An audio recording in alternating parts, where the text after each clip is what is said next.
ويجعل الخلط في العيال ان شاء الله. وعلى كل حال مطالبين البلد والمسامحه. وثلاث ايام مجبر واعذرونا متجسرين من الغداء ولا من اللحى.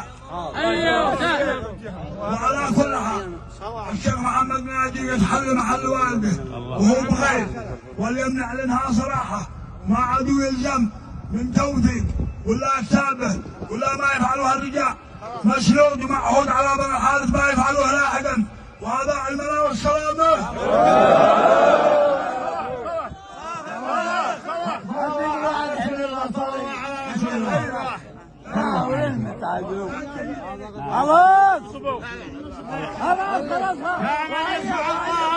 أن يقولوا لكم مشايخ وعبال وأعيان وأفراد قبيلة بني الحارث أنهم منصبين الشيخ محمد مكانة